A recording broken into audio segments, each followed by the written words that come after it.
Hi, everybody. I am so sorry for the delay. I was having technical difficulties with Facebook. Hi. So sorry that I kept you all waiting. I have technical difficulties trying to do live videos via Chrome. So I'm really, really sorry. I hope that you guys are still here. I am planning to do a little breastfeeding basics demo lesson. So these are some of the topics that I would be covering in my breastfeeding basics class. So hopefully this is working. Is anybody there? Anybody there watching it all? Hopefully.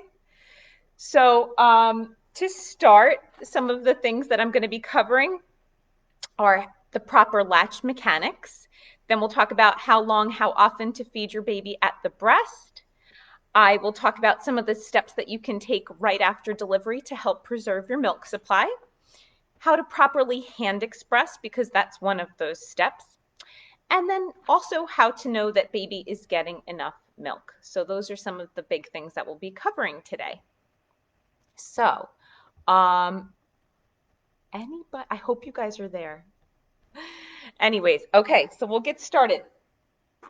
So, when it comes to latching your baby, one of the best things to do is always to look at how are you holding your baby. So when you're holding your baby, one of the best holds that I recommend for first-time moms is a more structured hold.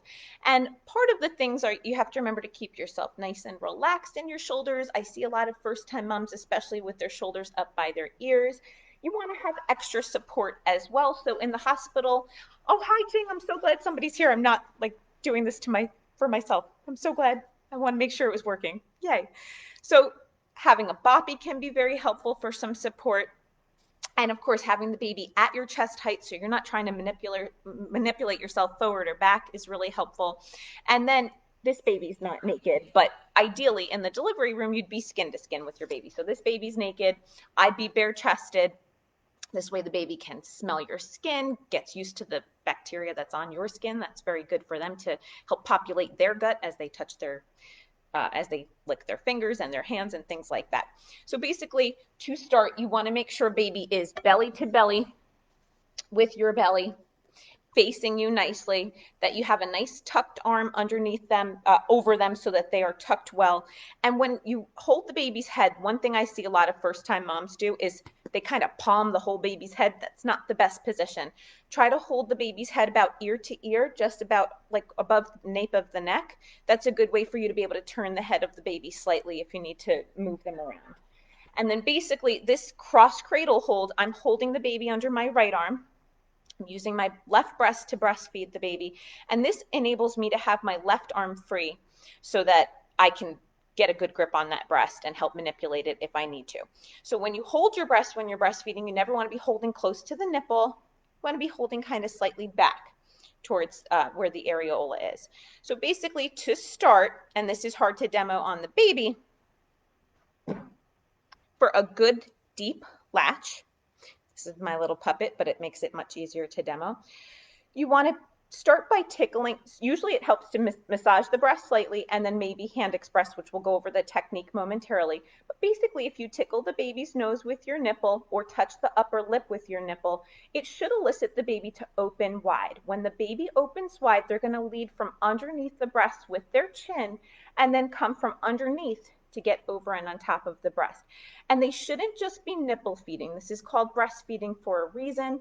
We don't want the baby just chilling out on your nipple. It's going to cause nipple damage. It's going to cause pain. And it's one of the most common causes of why women stop breastfeeding initially.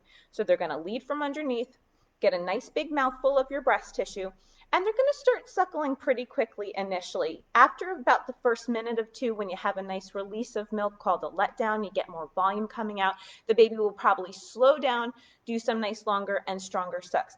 But really the biggest thing that we're looking for is a nice deep latch, not just on the nipple, not shallow. You should hear audible sucks and swallows of the baby, which might sound like a k sound as they're swallowing. But you never want them just shallow nipple feeding. That's going to hurt you and not really cause the baby to get much milk transferred to them.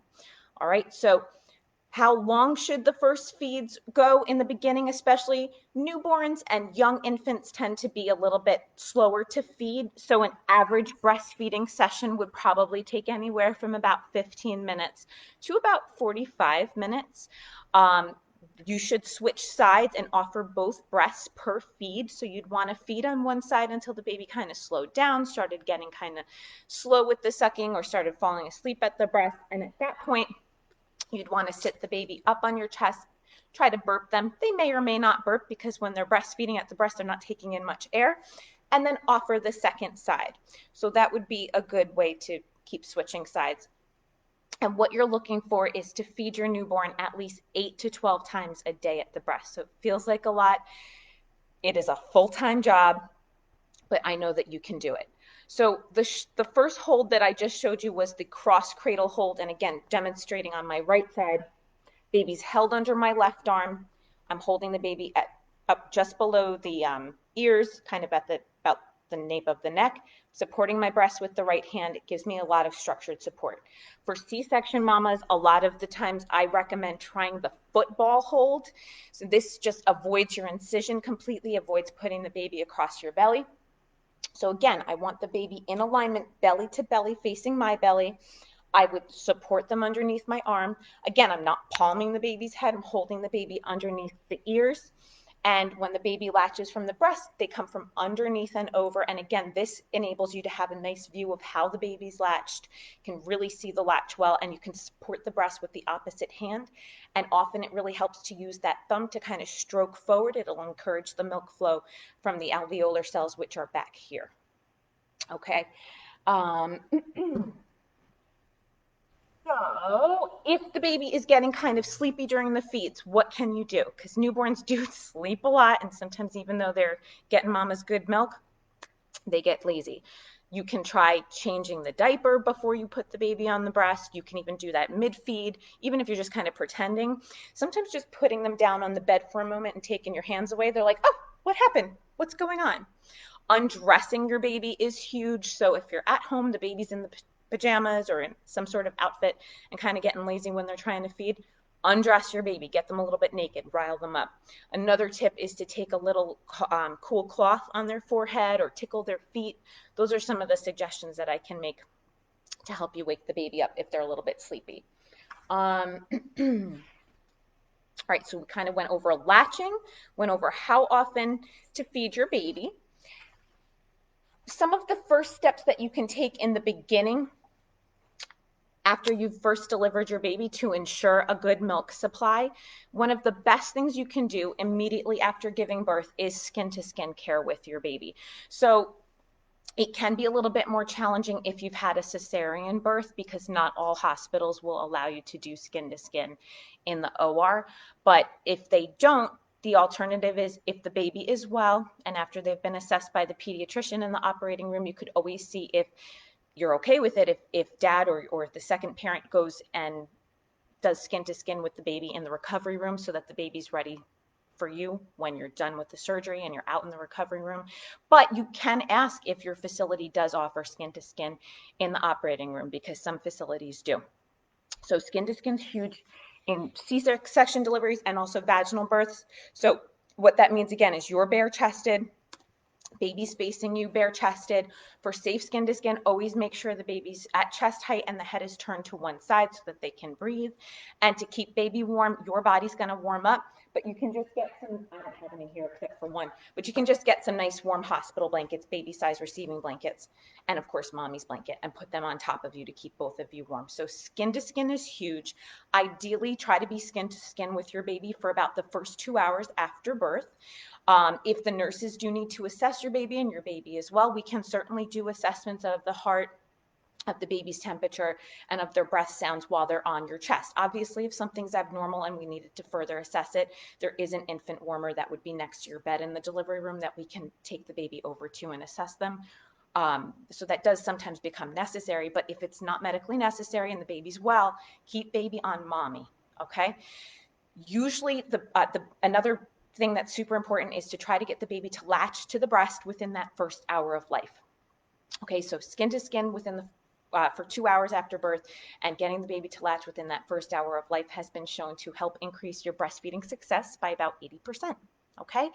And do remember that sometimes the first feed isn't them latching on perfectly and taking in a ton of milk. They're learning, they're kind of figuring this out, and you're figuring this out too. And depending on what went on during your birth, they might be a little bit disoriented and trying to figure things out. So being skin to skin with you calms them down, helps regulate their body temperature, helps regulate their blood sugar, gets them used to the bacteria on your skin. It's warming for them. It's the perfect place for them to start figuring out where the breast is and how to latch. But don't worry if it's not the perfect nursing session the first time. The idea is to get them skin to skin and get them off to the right start. Um, Do also delay your baby's first bath, if at all possible, until they're at least 24 hours old. So aside from the fact that they're getting good bacteria on their body from your own body, so that's why skin to skin with mom and dad are so important. Not so much with other family members, but with mom and dad. But also they've got dried vernix on their skin. So vernix is a collection of dead skin cells that's on the baby's skin from what was going on in utero as they shed skin cells, and those are very good for them as well. It's like baby's first natural moisturizer, and it's also, again, good bacteria on their skin. So we don't want to wipe all of that off initially. We do want to dry them so they don't get cold, but we don't want all of that off. And again, to just not cold stress them out or disorient them. Another good practice to get your milk supply off to a good start is to room in with your baby. So, if at all possible, sleep in the same room in the hospital as your baby. And when you go home, same thing. You want the baby right next to you so that you easily awaken to notice baby's feeding cues, and you're not just waiting till the baby's showing one of the later feeding cues, which is crying. All right. So, you want to catch some of the earlier feeding cues, like when they're sucking on their fingers, they're looking like they're rooting towards the breast. They kind of turn and open their mouth wide, like, ah. Um, when they're kind of just startling in the crib and getting a little bit agitated, those are all earlier feeding cues than crying. If you do have to be separated from your baby because you have a preterm baby, or your baby is going to the NICU even at full term, which does sometimes happen because of some medical complication, the best thing you can do to help preserve your milk supply is to get a double electric hospital grade breast pump and start pumping within 2 hours of birth. We try at least within the first 6 hours of birth, but for best outcomes, try to start pumping within 2 hours of birth. And you'd be using a double electric hospital grade breast pump on both breasts, which is why I do recommend getting yourself a hands-free pumping bra so that you're not having to hold phalanges onto your breasts should you need to pump. And you'd be pumping at least 15 to 20 minutes, 8 to 12 times a day. So you're mimicking what the baby would be doing at the breast. So it is a lot. It's a big job, but it's one of the best things you can do. If for some reason the hospital is having difficulty getting you a breast pump right away, if your baby's separated from you, one of the best things that you can do is start hand expressing your milk within 2 hours of birth. And I'm going to show you that technique momentarily. So hand expression can be really helpful to relieve engorgement. It can be really helpful to do after the baby has fed if you are trying to increase a lower milk supply. And again, your colostrum, your baby's first milk, tends to be really thick and sometimes can be hard to get out via an electric pump. So sometimes just showing moms how to hand express, and you can hand express your milk into a little cup or into a teaspoon. And if the baby wasn't with you, you could always draw that up into a feeding syringe that the hospital would have you label and then bring to a special breast milk refrigerator that they store baby's milk in, and to be fed at a later time. Those are all ways that hand express milk can be given to the baby, but it's really important to learn how to do hand expressing. So I do teach this in both my pumping class, which I'm creating and should be going live in like the next 2 weeks, but also I teach this in our breastfeeding basics class. So hand expression usually starts with a little bit of massage to help start relieving the milk in those alveolar cells, which are your milk producing cells in your breast. So you'd want to do a little bit of hand massage gently for about a minute or two before trying your hand expression technique. So once you've massaged gently for about a minute, you want to place your thumb and your forefinger just outside of your areola. compress in towards the ribs, press gently towards each other, your fingers, and then roll forward slightly without moving your fingers. So it's just press in towards the chest wall, compress, and gently roll. And you can move your fingers around the areola to start to get a flow of milk. So they don't have to be stagnant fingers. You can keep moving them around. And as you do this more, oh, hi, Latney. I'm glad this is great. It can really help get milk going. So again, hand expression, especially in those first few days when you have colostrum and the pump might not be getting your milk out as well, is a really great technique.